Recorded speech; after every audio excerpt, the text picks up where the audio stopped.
आधे घंटे की संपूर्ण रिवीजन सीरीज में एक सेगमेंट प्राचीन इतिहास हो गया है। आइए और वो पॉलिटी हो गई है। ठीक, और आप लोग प्लेलिस्ट में देख लीजिए, जीएस वाली जो प्लेलिस्ट है उसमें मिल जाएगा।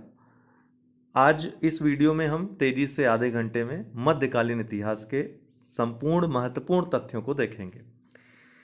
तो 800 से 1200 ईस्वी तक उत्तर भारत में क्या चल रहा था? त्रिपक्षीय संघर्ष एक फेमस फैक्ट है। इसमें कौन कौन शामिल था? कौन कौन से तीन पक्ष थे? गुर्जर, प्रतिहार, राष्ट्रकूट और पाल। कारण क्या था? कन्नौज पर आधिपत्य जमाने के लिए लगभग 100 वर्ष या उससे अधिक ये युद्ध चला, ये संघर्ष चला। अंतिम विजय गुर्जर प्रतिहारों की होती है। इसमें गुर्जर प्रतिहार वंश का संस्थापक नागभट्ट प्रथम था। 730 ईस्वी में इसकी स्थापना हुई थी। राजधानी भीनमाल थी। त्रिकोणी संघर्ष कब प्रारंभ हुआ? वत्सराज के समय प्रारंभ होता है। गुर्जर प्रतिहार वंश का शासक था। महमूद गजनवी के आक्रमण के समय गुर्जर प्रतिहार का शासक कौन था? राज्यपाल था। तो ये महत्वपूर्ण फैक्ट है। राष्ट्रकूट वंश, इसका संस्थापक दंतिदुर्ग था। 752 ईस्वी में स्थापना की थी इसने। राजधानी मानेखेत थी। एलोरा के कैलाश मंदिर का निर्माण कृष्ण प्रथम ने करवाया था। कृष्ण प्रथम राष्ट्रकूट वंश का ही शासक था। अंतिम शासक कौन था इसका? कृष्ण द्वितीय या कर्क द्वितीय, कर्क द्वितीय इसका अंतिम शासक था। पाल वंश का संस्थापक गोपाल था। 750 ईस्वी में स्थापना हुई थी। विक्रमशिला विश्वविद्यालय की स्थापना पालवंशी शासक धर्मपाल ने की थी। अंतिम शासक इसका गोविंद पाल था।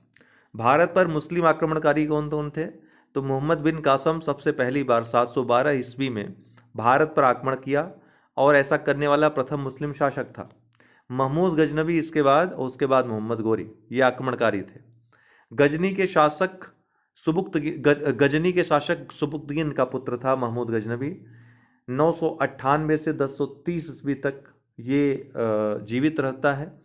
1030 ईस्वी में इसकी मृत्यु होती है। उसके पहले बहुत ज़्यादा अत्याचार करता है। भारत पर आक्रमण इसने 17 बार किए थे। 1000 ईस्वी से 1027 ईस्वी के मध्य इसने 17 बार भारत पर आक्रमण किए थे। सोमनाथ मंदिर पर, जो गुजरात के सोमनाथ मंदिर पर प्रसिद्ध आक्रमण था, 1026 ईस्वी में इसने किया था। दरबारी विद्वान इसके कौन कौन थे जो बहुत प्रसिद्ध थे? अलबरूनी, जिसने किताबुल हिंद की रचना की। उतबी, जिसने किताबुल यामनी लिखी। फिरदौसी, जिसने शाहनामे लिखी। और वैहाकी, जिसने तारीख सुबुक्तगीन लिखी। मोहम्मद गोरी की बात करें तो गोर प्रांत का शासक था। इसका प्रथम आक्रमण 1175 ईस्वी में मुल्तान पर हुआ था। गुजरात आक्रमण इसका बहुत प्रसिद्ध है, जिसमें भीम द्वितीय ने इसको पराजित किया था। मूल राज द्वितीय या भीम द्वितीय, इसने 1178 ईस्वी में मोहम्मद गोरी को पराजित किया। इसके अन्य प्रमुख युद्ध, तराइन का प्रथम युद्ध था 1191 ईस्वी में, जिसमें पृथ्वीराज चौहान से ये हारा। उसके बाद तराइन के द्वितीय युद्ध में पृथ्वीराज चौहान से इसने जीत दर्ज की। चंदावर का युद्ध इसके बाद किया इसने 1194 ईस्वी में जयचंद से, जिसमें गोरी विजयी रहा। तो अंतिम रूप से गोरी ने जयचंद को हराने के बाद अंततः सल्तनत काल की शुरुआत कर दी थी, क्योंकि इसी के बाद सल्तनत काल की शुरुआत होती है। गुलाम वंश की शुरुआत होती है। क्यों गुलाम वंश की? क्योंकि गुलामों से ही शासन करवाने की जो रवायत शुरू होती है, यहीं से शुरू होती है। जो पहला शासक था वो गुलाम था इसका। सल्तनत काल में जो 5 प्रमुख वंश थे, गुलाम वंश 1206 ईस्वी से 1290 ईस्वी, खिलजी वंश 1290 से 1320 ईस्वी, तुगलक वंश 1320 से 1412 ईस्वी, सैयद वंश 1414 से 1451 ईस्वी और लोधी वंश 1451 से 1526 ईस्वी तक।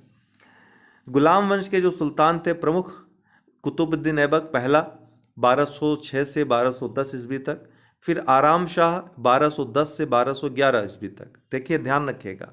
फिर इल्तुतमिश 1211 से 1236 ईस्वी तक। उसके बाद रुकनुद्दीन फिरोज शाह 1236 ईस्वी में कुछ समय के लिए बना था।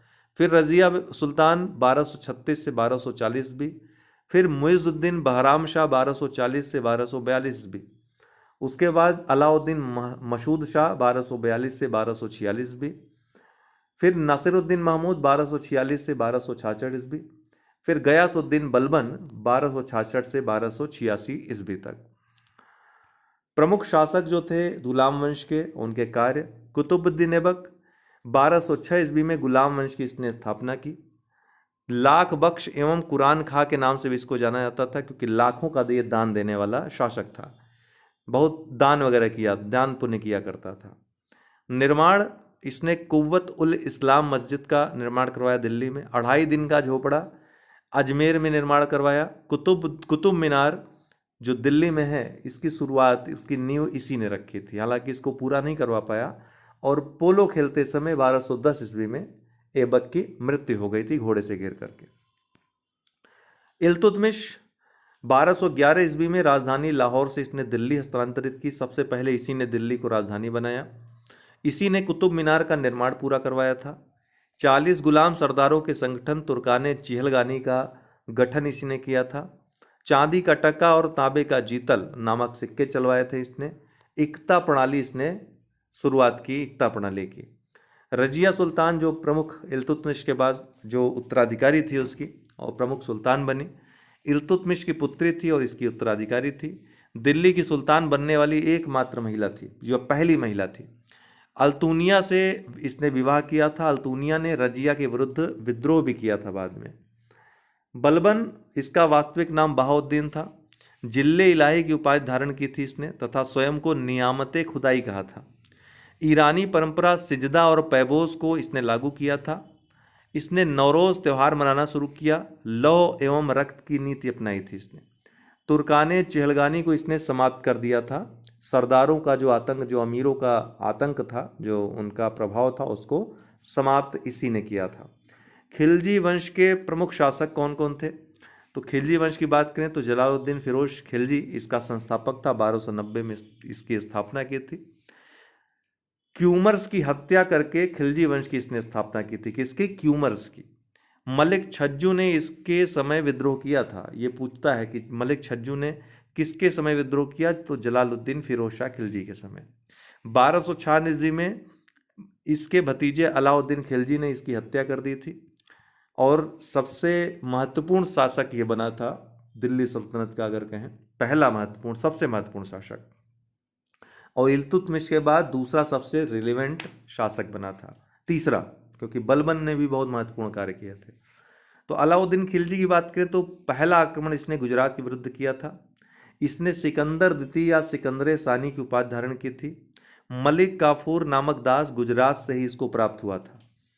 इसके द्वारा प्रारंभ किए गए जो कार्य थे, भूमि की पैमाइश करा करके लगान वसूल करना। इसके लिए इसने दीवाने मुस्तक राज नामक विभाग की स्थापना की। बाजार नियंत्रण या मूल नियंत्रण प्रणाली इसने लागू की। घोड़ों को दागने और सैनिकों का हुलिया या दाग और हुलिया प्रथा इसने शुरुआत की। इसके जो प्रमुख अभियान थे, और क्रम से याद रखिएगा, गुजरात सबसे पहले कर्णदेव था वहाँ का शासक, फिर रणथंभौर हमीर देव वहाँ का शासक था, फिर मेवाड़ रतन सिंह वहाँ का शासक था, फिर मालवा महालक उसका शासक था, जालौर कल्हड़ देव शासक था, देवगिरी रामचंद्र देव या शंकर देव वहाँ का शासक था, वारंगल का प्रताप रुद्र द्वितीय शासक था, द्वार समुद्र का वीर बल्लाल तृतीय शासक था, मदुरै का वीर पांड्य शासक था। और ये पूछता भी है, मिलान के लिए भी आता है, और क्रम भी आता है कि कब इसके जो अभियान थे कब कब किसके अगेंस्ट थे, क्रम से लगाने के लिए आता है।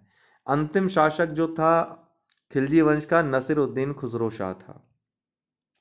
तुगलक वंश के प्रमुख शासक तो गयासुद्दीन तुगलक, इसने स्थापना की थी इसकी 1320 ईस्वी में। तुगलक वंश का यह संस्थापक था। इसने उदारता की नीति अपनाई थी। नहरों का निर्माण करने वाला प्रथम सुल्तान था यह दिल्ली सल्तनत का। तुगलकाबाद नामक नगर का निर्माण भी इसी ने करवाया था। फिर मोहम्मद बिन तुगलक आता है। सबसे योग्य लेकिन सबसे अभागा शासक इसी को कहा जाता है दिल्ली सल्तनत का। 1325 ईस्वी में गद्दी पे बैठा था, 51 तक शासन किया था। इसका वास्तविक नाम जूना खां था, या उलूग खां भी कहीं कहीं मिलता है इसका नाम। प्रमुख जो कार्य थे इसके, दोआब में कर वृद्धि इसने की थी। राजधानी दिल्ली से दौलताबाद देवगिरी स्थानांतरित की थी।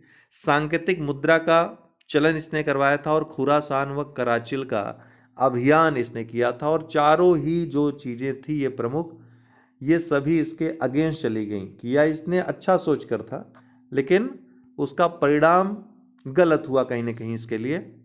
और इसी क्रम में पूछता भी है, सबसे पहले दोआब में कर वृद्धि, फिर राजधानी दिल्ली से दौलता, फिर सांकेतिक मुद्रा का चलन और खुरासान और कराचिल का अभियान सबसे लास्ट में। दीवाने अमीर कोही नामक कृषि विभाग की स्थापना इसी ने की थी।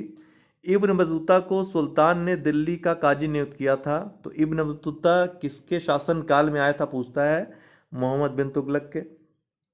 तो 1333 ईस्वी में मोरक्को का यात्री था इब्न बतूता जो भारत आया था। इसका यात्रा विवरण ग्रंथ जो है इसका नाम रेहला है। फिर फिरोज शाह तुगलक इसके बाद का प्रमुख शासक रहता है। इसके बारे में क्या है, इसने इस्लामी कानून द्वारा स्वीकृत केवल 4 कर लगाए थे, खराज, खुम्स, जजिया और जकात। सिंचाई कर या हके शर्ब जिसको कहते थे लगाने वाला दिल्ली का पहला सुल्तान था ये। सबसे पहले लोक निर्माण विभाग की स्थापना यही करता है। इसके द्वारा बसाए गए नगर जो थे फतेहाबाद, हिसार, फिरोजपुर, जौनपुर और फिरोजाबाद। दीवाने खैरात, दारुल शफा, दीवाने बंदगान की स्थापना इसी ने की थी, इन सब संस्थाओं की। शशगनी नामक सिक्का इसने चलवाया था और ब्राह्मणों पर भी जजिया इसने सबसे पहले लगाया था। नसीरुद्दीन महमूद ये तुगलक वंश का अंतिम शासक। देखिए आप एक चीज देख रहे होंगे कि गुलाम वंश के लगभग सभी अंतिम शासकों का नाम नसीरुद्दीन से ही शुरू हो रहा है। तो नसीरुद्दीन महमूद तुगलक वंश का अंतिम शासक ये था। इसके शासनकाल में मलिक सरवर जौनपुर को स्वतंत्र राज्य उसने बनाया था। मलिक सरवर ने, इस कहते हैं कि एक ट्रांसजेंडर था। इसके शासनकाल में 1398 ईस्वी में तैमूर लंग ने दिल्ली पर आक्रमण किया था। ये भी पूछता है कि तैमूर लंग ने दिल्ली पर आक्रमण कब किया था, किसके शासनकाल में किया था। सैयद वंश इसका संस्थापक खिज्र खां था। खिज्र खां तैमूर लंग का ही सेनापति था। इस वंश का अंतिम शासक जो था अलाउद्दीन आलम शाह था। अंतिम जो वंश रहता है लोधी वंश, इसके जो प्रमुख शासक थे बहलोल लोधी, 1451 में इसने स्थापना की थी। बहलोली नामक सिक्का इसने चलाया था। जौनपुर राज्य को जीतकर दिल्ली सल्तनत में इसी ने मिलाया था और कई बार पूछा है ये प्रश्न। सिकंदर लोधी इसके बाद शासक बनता है। 1504 ईस्वी में आगरा शहर इसी ने बसाया था और इसने आगरा को अपनी राजधानी बनाई थी। भूमि पैमाइश के लिए गजे सिकंदरी का प्रचलन इसी ने करवाया था। वह गुलरुखी उपनाम से कविताएं भी लिखता था सिकंदर लोधी। इसके काल में आयुर्वेदिक ग्रंथ का फारसी में अनुवाद फरहंगे सिकंदरी नाम से किया गया। गान विधा के ग्रंथ लज्जते सिकंदरी शाही की रचना भी इसी के शासनकाल में होती, सिकंदर लोधी के। इब्राहिम लोधी दिल्ली सल्तनत का अंतिम शासक था ये। इब्राहिम लोधी और राणा सांगा के बीच खतौली का युद्ध हुआ था 1518 ईस्वी में। इब्राहिम लोधी की इसमें हार हुई थी। इब्राहिम लोधी और बाबर के बीच पानीपत का युद्ध हुआ था 1526 ईस्वी में।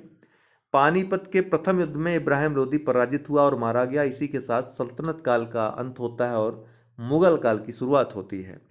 सल्तनत काल के प्रमुख जो प्रशासनिक अधिकारी थे, पद नाम क्या था, वजीर, ये वित्त विभाग का प्रमुख होता था। आरिजे मुमालिक सैन्य विभाग का प्रमुख होता था। दीवाने इंशा या दबीरे रसालत शाही पत्र व्यवहार विभाग का प्रधान अधिकारी होता था। दीवाने रसालत विदेशी विभाग का अध्यक्ष होता था। सद्र उस सुदूर धर्म विभाग का प्रधान अधिकारी होता था। काजी उल कुजात न्याय विभाग का प्रधान अधिकारी होता था। बरीदे मुमालिक गुप्तचर विभाग का प्रधान अधिकारी होता था। वकीले हाजिब दरबारी शिष्टाचार संबंधी प्रमुख अधिकारी होता था। सरे जहांदार सुल्तान के अंगरक्षकों का प्रधान होता था। मुस्तौफी ए मुमालिक महालेखा परीक्षक होता था। मुशर्रिफ ए मुमालिक महालेखाकार होता था। देखिए हम प्रयास कर रहे हैं कि जितनी जल्दी हो सके ये वीडियो ख़त्म हो ताकि आपका समय बचे और एग्ज़ाम टाइम में 15 से 20 मिनट में स्पीड करके आप कंप्लीट वीडियो कर सकें। प्रमुख प्रशासनिक विभाग एवं संस्थापक नायबे मामलिकात या प्रशासन संचालन संबंधित ये था। बहराम शाह ने इसकी स्थापना की थी। दीवाने अर्ज जो कि सैन्य विभाग था, बलबन ने इसकी स्थापना की थी। दीवाने रियासत बाजार नियंत्रण के लिए अलाउद्दीन खिलजी ने स्थापना की थी। दीवाने मुस्तखराज बकाया राजस्व वसूली के लिए जो था अलाउद्दीन खिलजी ने।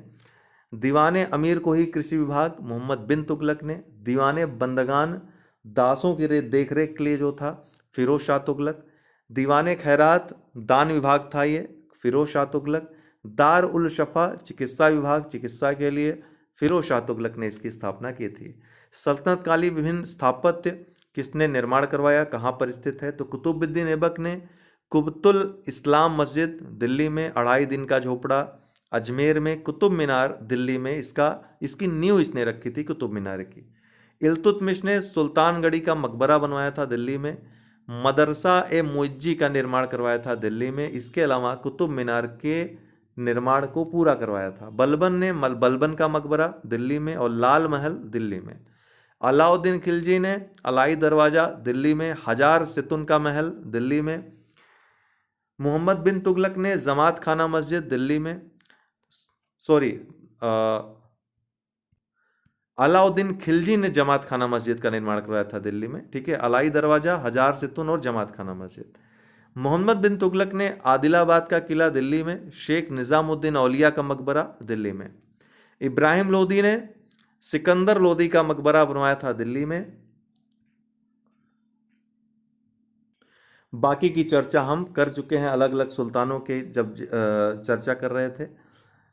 सल्तनत कालीन जो साहित्य हैं इनका मिलान करने के लिए आता है और सारे महत्वपूर्ण किताबें यही हैं जो बार बार पूछी जाती हैं।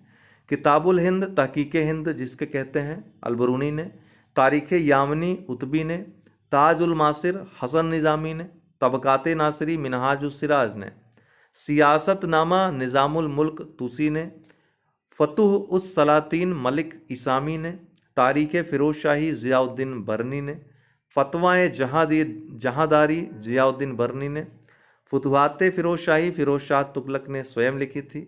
खज़ाइन उल फुतूह नू सिपर आशिका और तुगलक नामा अमीर खुसरो ने ये पुस्तकें लिखी हैं। रेहला इब्न बतूता का यात्रा विवरण है। तारीख़ मुबारक शाही याहिया बिन अहमद सरहिंदी की पुस्तक है। शाहनामा फिरदौसी की है। चंदायन दाऊद की है। मृगावती कुतुबन की है। ज़फ़रनामा मुल्ला यज़दी की है। एक बात ध्यान रखिएगा कि कुतुब मीनार का जो एक बार फिरोज शाह तुगलक के समय बिजली गिरने से वो ध्वस्त हो गया था, ठीक है, आखिरी ऊपरी जो मंजिल था, तो चौथी मंजिल का निर्माण पुनरुद्धार जो है अलाउद्दीन खिलजी ने करवाया था, फिरोज शाह तुगलक ने करवाया था। चलिए, विजयनगर साम्राज्य, इसकी स्थापना 1336 ईस्वी में हुई थी। वर्तमान नाम मतलब तब इसका नाम हम्पी था। इसके संस्थापक हरिहर एवं बुक्का थे। संत विद्यारण्य के प्रभाव से इन्होंने उनकी उत्प्रेरणा से विजयनगर साम्राज्य की स्थापना की थी। इसमें कुल 4 राजवंश आते थे, संगम, सालू, तुलु और अराविडु क्रम से। पहले संगम, फिर सालू, फिर तुलु और फिर अराविडु वंश ने शासन किया। विजयनगर के जो शासक थे, संगम वंश की बात करें तो हरिहर प्रथम सबसे पहला, या संस्थापक अगर पूछे तो हरिहर प्रथम था। फिर बुक्का प्रथम दूसरा शासक बनता है, फिर हरिहर द्वितीय, फिर विरूपाक्ष प्रथम, फिर बुक्का द्वितीय, देवराव प्रथम, देवराय द्वितीय, मल्लिकार्जुन और विरूपाक्ष। सालू वंश की स्थापना नरसिंह सालू ने की थी 1485 में। नरसा नायक अन्य इसका महत्वपूर्ण शासक था। तुलु वंश की स्थापना 1505 ईस्वी में होती है। 1565 ईस्वी तक एक महान शासक इसी में कृष्णदेव राय रहता है। वीर नरसिंह ने इसकी स्थापना की थी 1505 में। उसके बाद अगला महान शासक सबसे जो था कृष्णदेव राय, उसके बाद अच्युतदेव राय, फिर वेंकट प्रथम, फिर सदाशिव राय, फिर अराविडु वंश अंतिम वंश जो आता है 1570 में। तिरुमल ने इसकी स्थापना की थी। इसके बाद जो प्रमुख शासक थे, श्रीरंग प्रथम, वेंकट द्वितीय, श्रीरंग द्वितीय, रामदेव, वेंकट तृतीय और श्रीरंग तृतीय। प्रमुख घटनाएं जो यहाँ से प्रश्न बनते हैं, हजारा राम स्वामी मंदिर व विट्ठल स्वामी मंदिर का निर्माण किसने करवाया था? कृष्णदेव राय ने। नगलापुर या नागलपुर नामक नगर किसने बनवाया था? नया नगर था, कृष्णदेव राय ने।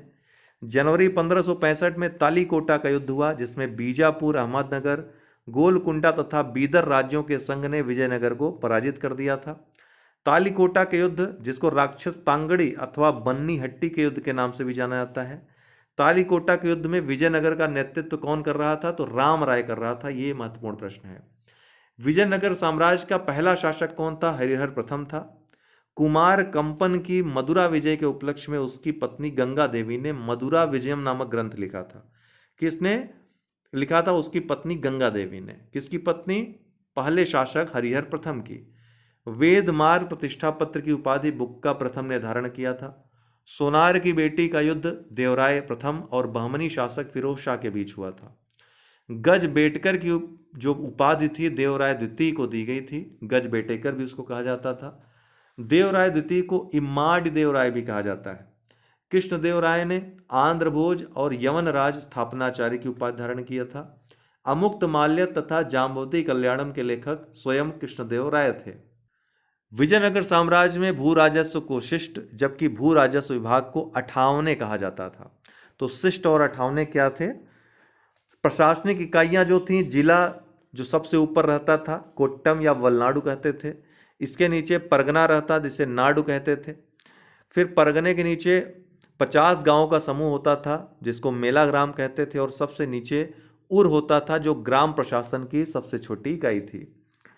विजयनगर आने वाले जो प्रमुख विदेश यात्री थे, निकोलो कांटी इटली का यात्री था, देवराय प्रथम के शासनकाल में आया।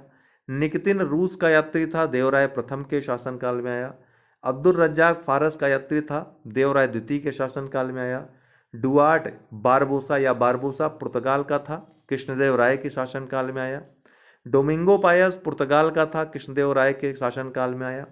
फर्नांडीज नूनीज पुर्तगाल का था, अच्युत देव राय के शासनकाल में आया। और सीजर फ्रेडरिक इटली का था, सदाशिव राय के शासनकाल में आया।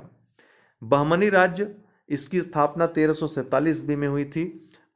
जो संस्थापक था इसका हसन गंगू या जफर खां या अलाउद्दीन हसन बहमद शाह जिसका नाम था। इसने अपने राज्य को 4 प्रांतों में बांटा था, गुलबर्गा, दौलताबाद, बरार और बीदर में। इस वंश का अंतिम शासक कलीम उल्लाह था। तुलु वंश के बारे में विशेषतः प्रश्न पूछे जाते हैं कुछ और। तो तुलु वंश की स्थापना वीर नरसिंह ने की थी। आपने देखा तुलु वंश का सबसे महान शासक कृष्णदेव राय था। वह 8 अगस्त 1509 ईस्वी को शासक बना था। सालू तिम्मा कृष्णदेव राय का योग्य मंत्री एवं सेनापति था।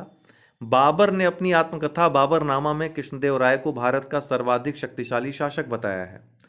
कृष्णदेव राय के शासनकाल में पुर्तगाली यात्री डोमिंगो पायस विजयनगर आया था। कृष्णदेव राय के दरबार में तेलुगु साहित्य के 8 सर्वश्रेष्ठ कवि रहते थे जिन्हें अष्टदिग्गज कहा जाता था। उसके शासनकाल को तेलुगु साहित्य का क्लासिक युग कहा जाता है। कृष्णदेव राय ने तेलुगु में अमुक्तमाल्यद एवं संस्कृत में, ध्यान रखें, तेलुगु में था अमुक्तमाल्यद और संस्कृत में जामवती कल्याणम की रचना की। पांडुरंग महात्म्य की रचना तेनालीराम रामकृष्ण ने की थी। इसके दरबार में रहता था, अष्टदिग्गजों में एक था। नागलपुर नामक नए नगर, हजारा एवं विट्ठल स्वामी मंदिर का निर्माण कृष्णदेव राय ने करवाया था।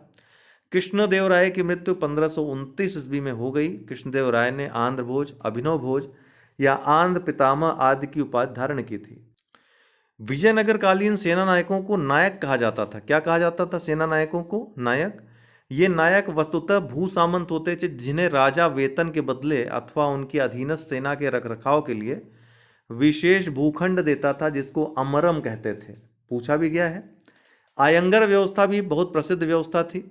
तो प्रशासन को सुचारू रूप से संचालित करने के लिए प्रत्येक गांव को एक स्वतंत्र इकाई के रूप में संगठित किया गया था। इन ग्रामीण इकाइयों पर शासन के लिए 12 प्रशासकीय अधिकारियों की नियुक्ति की जाती थी जिनको सामूहिक रूप से आयंगर कहा जाता था। ये अवैतनिक होते थे, वेतन नहीं दिया जाता था इनको कोई फिक्स। इनकी सेवाओं के बदले सरकार इन्हें पूर्णतः लगान मुक्त व कर मुक्त भूमि प्रदान करती थी। इनका पद आनुवंशिक होता था, वह इस पद को बेच या गिरवी रख सकता था।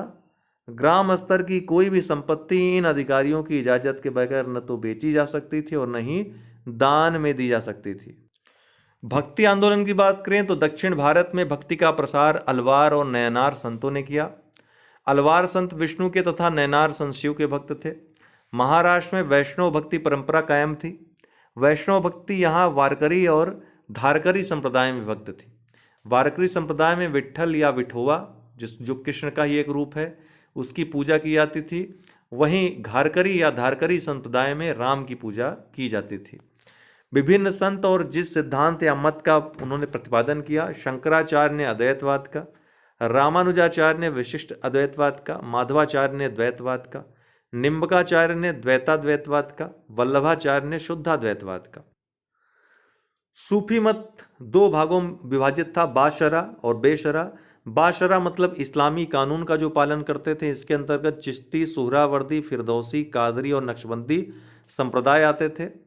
वहीं बेशरा जो इस्लामी कानूनों में बंधे नहीं थे, ये कलंदर और फिरदौसी संप्रदाय में विभाजित थे।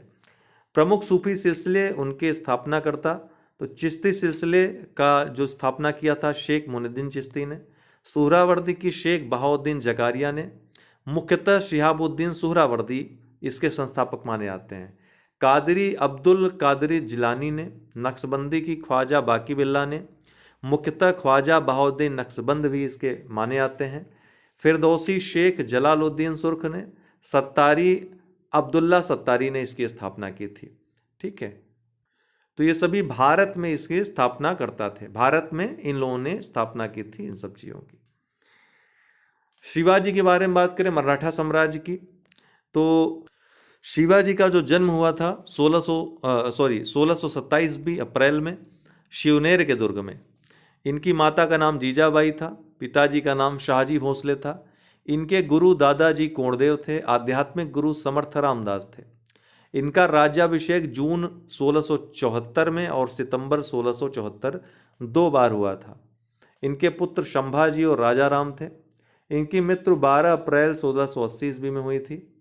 1659 ईस्वी में अफजल खां अब्दुल्ला भतारी की इसने हत्या की थी इन्होंने। 1663 ईस्वी में शाइस्ता खां को इन्होंने पराजित किया था। ये क्रम से भी याद रखिएगा। 1664 ईस्वी में सूरत की पहली लूट इन्होंने की थी। 1665 ईस्वी में जय सिंह के साथ पुरंदर की संधि की थी। 1670 ईस्वी में दूसरी बार सूरत की लूट इन्होंने की थी। 1666 ईस्वी में आगरा में औरंगजेब की कैद से निकलने में सफल रहे थे। शिवाजी के जीवन से जुड़ी महत्वपूर्ण घटनाएं हैं, इनको आप क्रम से भी याद रख सकते हैं। शिवाजी के अधीन प्रशासनिक इकाइयां जो थी, प्रशासनिक इकाई स्वराज्य जिसको छत्रपति जिसका अधिकारी होता था, महाल जिसका सर हवलदार अधिकारी होता था, तर्फ के अधिकारी को हवलदार कहते थे, मौजा के अधिकारी को कारकून कहते थे, गांव के अधिकारी को पाटिल या पटेल कहते थे। ये पूछा भी आ चुका है, इसका मुखिया कौन कहलाता था। शिवाजी के दरबार में अष्टप्रधान रहते थे। इनके मंत्रिपरिषद को अष्टप्रधान कहा जाता था। कौन कौन थे विभाग? पेशवा ये प्रधानमंत्री होते थे। अमात्य या मजूमदार ये वित्त मंत्री होते थे।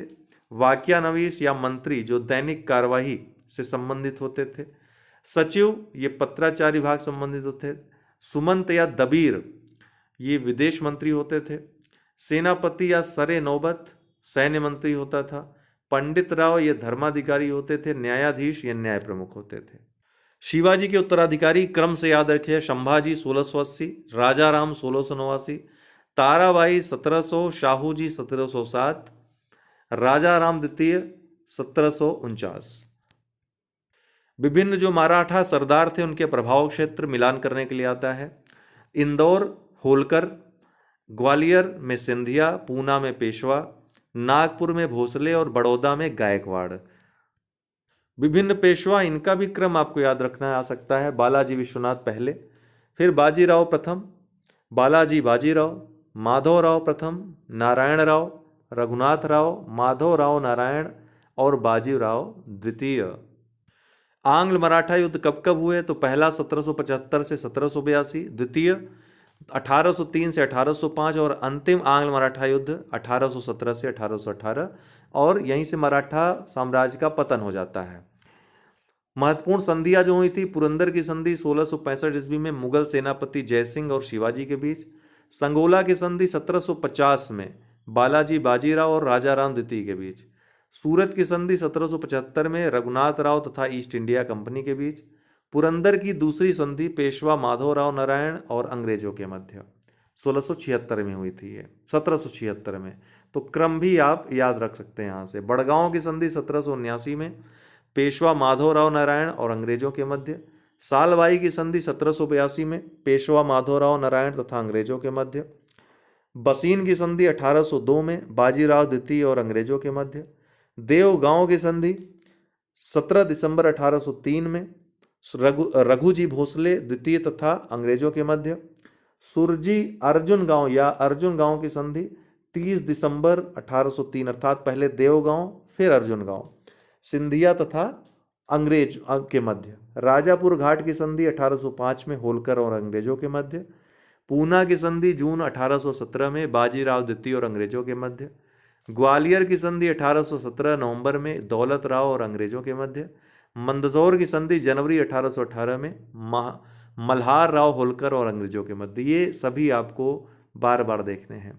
सिख संप्रदाय की बात करें, महत्वपूर्ण जो फैक्ट्स हैं, गुरु नानक 1469 में इनका जन्म होता है। 1539 ईस्वी तक ये सिख धर्म के प्रवर्तक रहते हैं। सिख धर्म की स्थापना इन्होंने की थी। गुरु अंगद ये द्वितीय गुरु होते हैं सिख धर्म के। गुरुमुखी लिपि के जन्मदाता होते हैं। 1539 में गद्दी पे बैठते हैं। गुरु अमरदास इसके बाद गुरु रामदास आते हैं, सिखों के जो चौथे गुरु होते हैं। अमृतसर शहर एवं संतोषसर तालाब का निर्माण इन्होंने करवाया। गुरु अर्जुन देव इसके बाद आते हैं, स्वर्ण मंदिर का निर्माण इन्होंने करवाया। गुरु हरगोविंद आते हैं इसके बाद, अकाल तख्त का निर्माण इन्होंने करवाया। फिर गुरु हर राय आते हैं। फिर गुरु हरकिशन आते हैं 1661 में। गुरु तेग बहादुर 1664 में, औरंगजेब ने जिनको मृत्युदंड दिया था। गुरु गोविंद सिंह ये अंतिम गुरु थे, खालसा पंथ की इन्होंने स्थापना की थी। एक और फैक्ट यहाँ पे, गुरु अर्जुन देव को जहांगीर ने मृत्युदंड दिया था। ठीक है, तो ये भी फैक्ट आप लोग याद रखिएगा। उसके पुत्र को इन्होंने छिपाया था, मदद दी थी। तो गुरु अर्जुन देव को मृत्युदंड दिया था किसने? जहांगीर ने। और गुरु तेग बहादुर को औरंगजेब ने मृत्युदंड दिया था। अब मुगल साम्राज्य में आते हैं, जो सबसे महत्वपूर्ण साम्राज्य है और आपके मध्यकालीन इतिहास का सबसे महत्वपूर्ण टॉपिक है ये। बाबर जो मुगल वंश का संस्थापक होता है, इसके पिता उमर शेख मिर्जा होते हैं, माता कुतलुग निगार खानम। इसके पुत्र हुमायूं, कामरान, अस्करी और हिंदाल 4 रहते हैं। बाबर की जो आत्मकथा थी तुझके बाबरी या बाबरनामा है। 1526 से 1530 ईस्वी तक ये शासन करता है। बाबर के प्रमुख युद्ध पाखा चाघा से याद रखना है। पानीपत का प्रथम युद्ध बाबर और इब्राहिम लोदी के बीच 1526 में बाबर विजयी होता है। चारों में बाबर विजयी होता है। खानवा का युद्ध इसके बाद होता है मार्च 1527 में, बाबर और राणा सांगा के मध्य। चंदेरी का युद्ध इसके बाद 1528 में होता है, बाबर और मेदनी राय के मध्य। घाघरा का युद्ध 1529 में होता है, बाबर और महमूद लोदी के मध्य। चारों में ही बाबर विजयी रहता है। अंततः मुगल साम्राज्य की स्थापना करता है भारत में। हुमायूं, इसका जन्म 1508 ईस्वी में काबुल में होता है। 1530 ईस्वी में आगरा में सिंहासन पर बैठता है। दिल्ली में हुमायूं के मकबरे का निर्माण उसकी पत्नी हाजी बेगम ने करवाया था। हुमायूं नामा की रचना गुलबदन बेगम ने किया था, जो इसकी बहन थी। इसकी मृत्यु 1556 ईस्वी में हो गई थी। इसके जो प्रमुख युद्ध थे क्रम से याद रखिएगा। देवरा का युद्ध 1532 में हुमायूं और अफगान महमूद लोदी के मध्य। हुमायूं विजयी रहा था इसमें। फिर चौसा और कन्नौज का युद्ध हुमायूं और शेरशाह के मध्य होता है, जिस दोनों युद्धों में शेरशाह विजयी होता है। चौसा का युद्ध 1539 में होता है। कन्नौज या बेलग्राम का युद्ध 1540 में होता है। उसके बाद सरहिंद का युद्ध होता है 1555 में, हुमायूं और शेरशाह के उत्तराधिकारी सिकंदर सूर के मध्य, जिसमें सिकंदर सूरी या सिकंदर सूर ये हार जाता है, हुमायूं विजयी हो जाता है। शेरशाह सूरी के कार्यों की बात करें तो बचपन का नाम इसका फरीद खां था। मोहम्मद बहार खां लोहानी ने शेर खां की उपाधि इसको प्रदान की थी, क्योंकि इसने शेर मार गिराया था। 1540 में दिल्ली की गद्दी पर बैठ गया था। 1545 में कालिंजर विजय के दौरान मृत्यु हो गई थी। उक्का नामक एक अग्न्यास चला रहा था, उक्का नाम था उसका, और इसकी मृत्यु हो गई थी। कबूलियत एवं पट्टा प्रथा की इसने शुरुआत की थी। अकबर की बात करें तो जन्म इसका 1542 ईस्वी में अमरकोट के राजा वीरसाल के महल में हुआ था। माता पिता हमीदा बानो बेगम और हुमायूं थे। बचपन का नाम जलाल था। संरक्षक इसके बैरम खां थे। राज्याभिषेक 1556 ईस्वी में कलानौर में हुआ था, अचानक से हुमायूं की मृत्यु के बाद। इसकी मृत्यु अक्टूबर 1605 में होती है। इसका कब्र सिकंदरा आगरा के निकट स्थित है। प्रमुख युद्ध जो अकबर के होते हैं, पानीपत का द्वितीय युद्ध नवंबर 1556 में अकबर और हेमू के मध्य होता है। जिसमें अकबर की विजय होती है। हल्दी घाटी का युद्ध 1576 में अकबर और महाराणा प्रताप के मध्य होता है, अकबर की विजय होती है। विभिन्न जो कार्य थे अकबर के, दास प्रथा का अंत 1562 ईस्वी में, इसी क्रम से याद रखना है। तीर्थ यात्रा कर की समाप्ति 1563 ईस्वी में, जजिया कर समाप्ति 1564 ईस्वी में, आगरा से राजधानी फतेहपुर सीकरी स्थानांतरित 1571 ईस्वी में, इबादत खाने का निर्माण 1575 में, इबादत खाने का द्वार सभी धर्मों के लिए इसने 1578 में खोल दिया, मजहर की घोषणा 1579 में की, इबादत खाना बंद कब किया? 1582 में, दीन इलाही धर्म की स्थापना या दीन इलाही की स्थापना 1582 ईस्वी में किया।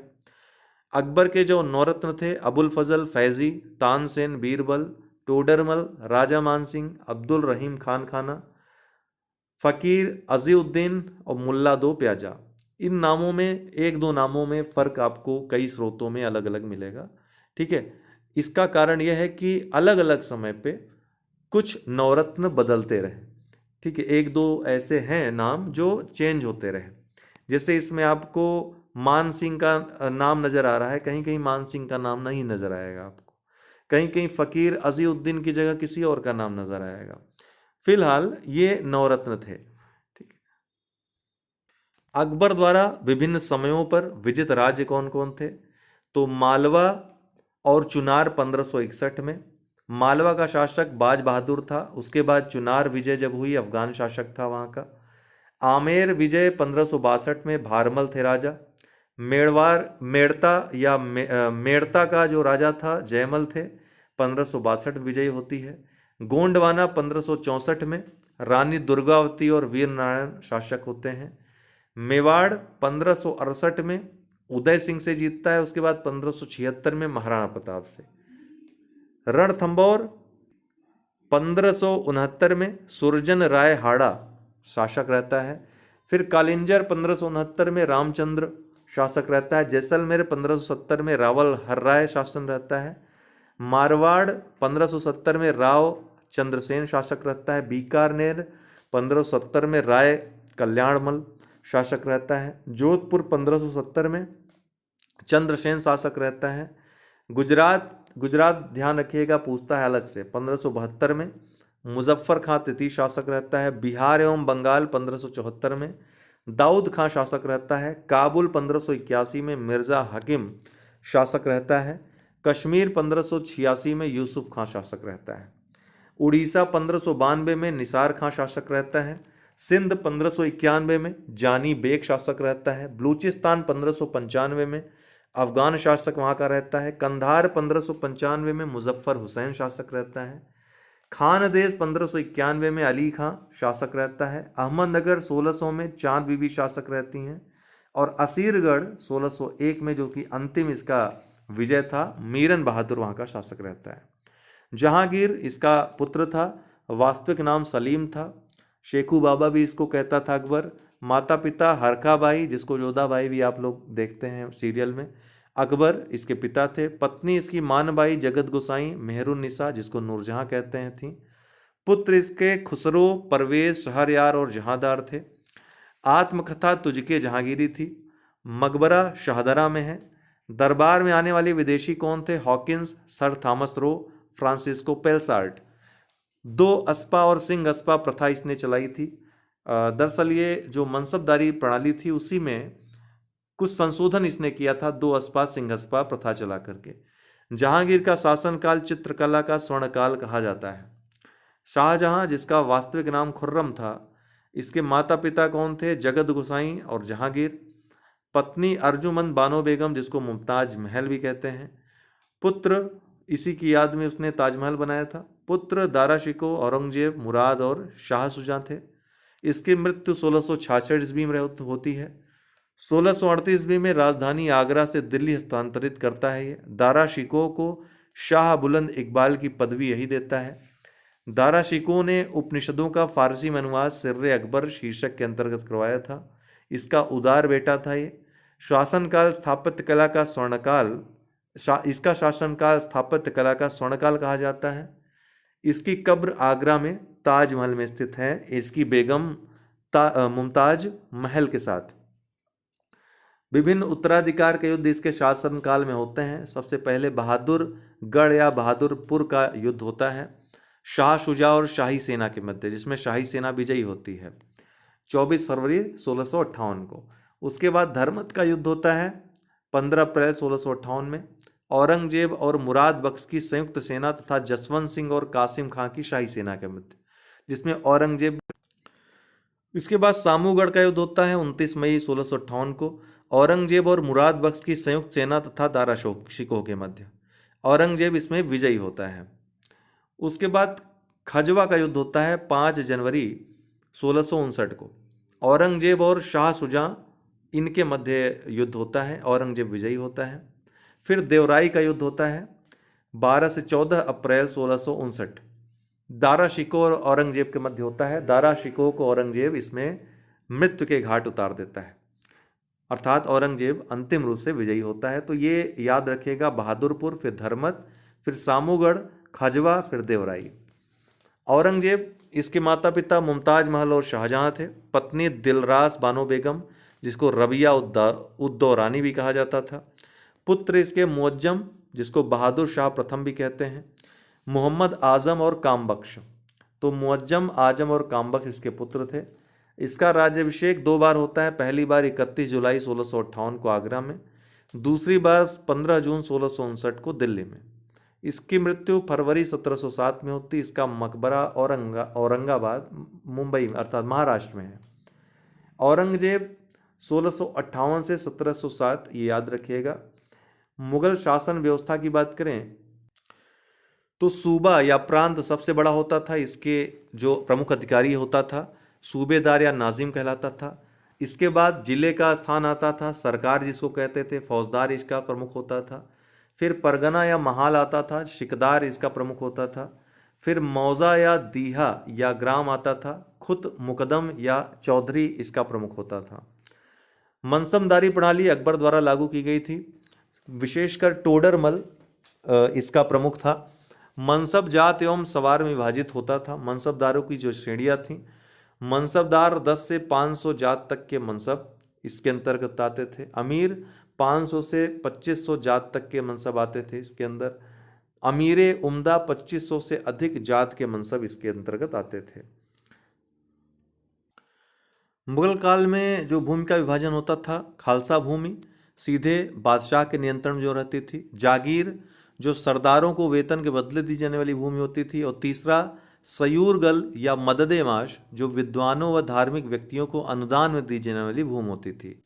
जो भू राजस्व वसूली प्रणालियाँ थीं, बटाई या गल्ला बख्शी प्रणाली, जब्ती प्रणाली, आईने दहसाला या दहसाला प्रणाली, इजारेदारी या ठेकेदारी प्रणाली और नस्क या कनकूत प्रणाली, ये सभी प्रमुख भू राजस्व प्रणालियाँ थीं मुगल काल की। विभिन्न निर्माण कार्य मुगल कालीन प्रमुख जो स्थापत्य थे, बाबर द्वारा आगरा की मस्जिद, आगरा में मस्जिद का निर्माण, अकबर द्वारा आगरा में आगरा का किला, जहांगीर का महल, अकबरी महल, फतेहपुर सीकरी में बुलंद दरवाज़ा, दीवाने आम, दीवाने खास, जामा मस्जिद, जहांगीर महल, मरियम महल या मरियमुद जमानी महल। जहांगीर द्वारा अकबर का मकबरा सिकंदरा बनवाया गया। शाहजहां द्वारा दिल्ली में जामा मस्जिद, लाल किला, आगरा में मोती मस्जिद, ताजमहल। औरंगजेब के द्वारा मोती मस्जिद और राबिया उद्दौरानी का मकबरा, जिसको बीबी का मकबरा या ताजमहल की फूहड़ नकल भी कहते हैं, वो भी औरंगजेब ने बनवाया था।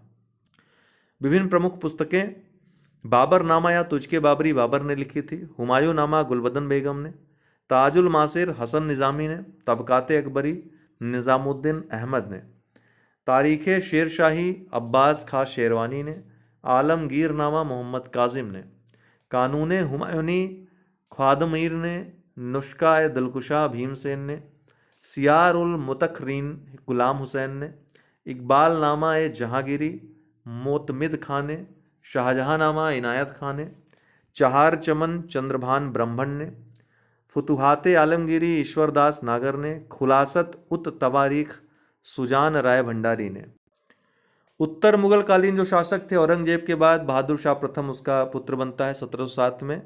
फिर जहांदार शाह, फिर फर्रुख शियर, रफ़ीद उद्दौला उसके बाद, फिर मोहम्मद शाह, मोहम्मद शाह के समय ही 1739 में नादिर शाह का आक्रमण होता है, महत्वपूर्ण बिंदु है। फिर अहमद शाह, फिर आलमगीर द्वितीय, ये भी महत्वपूर्ण है क्योंकि 1756-57 में इसी के समय दिल्ली पर अहमद शाह अब्दाली का आक्रमण होता है। फिर शाह आलम द्वितीय, जिसके समय बक्सर का युद्ध होता है और राजा पेंशन भोगी, शासक जो है मुगल शासक पेंशन भोगी हो जाते हैं यहीं से।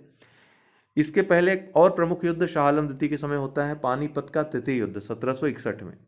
फिर अकबर द्वितीय आता है, फिर अंतिम शासक जो मुगल रहता है बहादुर शाह द्वितीय जफर। विभिन्न सुमेलित हैं। दाम तांबे की मुद्रा होती थी, देसाई राजस्व अधिकारी होते थे, दीवान प्रांतीय राजस्व का प्रमुख होता था, जरीब यह भूमि की माप के लिए प्रयोग होता था। जहांगीर विलियम हॉकिंस इसके समय आया, शाहजहां के समय ट्रेवरनियर आया था, औरंगजेब के समय मनूची आया था। जहांगीर पहले, फिर मोहम्मद शाह, फिर अहमद शाह अब्दाली, फिर बहादुर शाह द्वितीय, ये तो आप आराम से कर लोगे। 1556 में अकबर का राज्यारोहण होता है। 1600 में ईस्ट इंडिया कंपनी को अधिकार पत्र प्रदान किया जाता है, किसके द्वारा? रानी के द्वारा। 1680 में शिवाजी का देहांत होता है। 1686 में औरंगजेब द्वारा बीजापुर की विजय की जाती है। इकता यह दिल्ली के सुल्तानों संबंधित है, जागीर मुगल संबंधित है, अमरम विजयनगर संबंधित है, मोकासा मराठों संबंधित है। तराइन का द्वितीय युद्ध 1192 में हुआ। औरंगजेब की मृत्यु 1707 में हुई। पानीपत का तृतीय युद्ध 1761 में हुआ। अकबर की मृत्यु 1605 में हुई। असीरगढ़ का युद्ध 1601 में हुआ। बाबर खानवा का युद्ध इसने लड़ा था 1527 में। हुमायूं चौसे के युद्ध से संबंधित है 1539। अकबर हल्दी घाटी के युद्ध से संबंधित है 1576। शाहजहां बल्ख के युद्ध से संबंधित है 1646। जहांगीर के सर्वोत्कृष्ट चित्रकार दो थे, उस्ताद मंसूर और अबुल हसन। उस्ताद मंसूर को इसने नादिर उल अस्र की उपाधि थी, ये पक्षी विशेषज्ञ चित्रकार था, प्रकृति संबंधी चित्र बनाता था। अबुल हसन, जिसको नादिर उज जमा की उपाधि थी, ये व्यक्ति के चित्र में महारत था, ये जैसा का तैसा किसी को उतार सकता था। तुझके जहांगीरी, ये जहांगीर की आत्मकथा थी, फारसी में लिखी गई थी। विभिन्न स्थापत्य उनकी अवस्थिति कहाँ है? तो अदीना मस्जिद पंडुआ में है, पश्चिम बंगाल में। लाल दरवाजा मस्जिद जौनपुर में है। दाखिल दरवाजा गौड़ में है और 3 दरवाजा मंदिर अहमदाबाद में है। 3 दरवाजा मस्जिद अहमदाबाद में है। मनसबदारी व्यवस्था के बारे में और चीज़ें। मनसब, श्रेणी और पद 2 भागों में विभाजित होते थे। मनसबदार श्रेणी और पद प्राप्त अधिकारी होता था। दशमलव प्रणाली पर यह आधारित थी मनसबदारी व्यवस्था। मध्य एशिया से आयातित थी। शासनकाल के 11वें वर्ष अकबर ने इसको प्रारंभ किया था। टोडरमल इसका प्रमुख था। मनसबदारी व्यवस्था में 33 वर्ग थे, कुल 66 थे प्रचलन में, ठीक है। 33 वर्ग प्रचलन में थे और कुल 66 होते थे इस व्यवस्था में जो वर्ग होते थे, हालांकि प्रचलन में केवल 33 थे। कभी कभी मशरूत अथवा सशर्त पद भी होते थे इसमें। अकबर द्वारा अपने शासनकाल के 40वें वर्ष में जात एवं सवार दोहरी व्यवस्था लागू की गई थी। 40वें वर्ष में पहली कोटि जात के अनुरूप सवार होती थी, दूसरी कोटि आधे सवार होते थे, तीसरी कोटि में आधे से भी कम सवार होते थे। सवार पद जात पद से कभी ऊपर नहीं हो सकता था, यह महत्वपूर्ण है, स्टेटमेंट में भी आया है। सैन्य और असैन्य अधिकारियों का एक ही सेवा संवर्ग में लाना इसका मकसद होता था। बाद में जहांगीर ने इसमें 2 अस्पा सिंहस्पा पद्धति जोड़ी। 2 अस्पा क्या होते थे? सवार पद के 2 गुने घोड़े जो रखते थे। सिंहस्पा सवार पद के 3 गुने घोड़े जो रखते थे।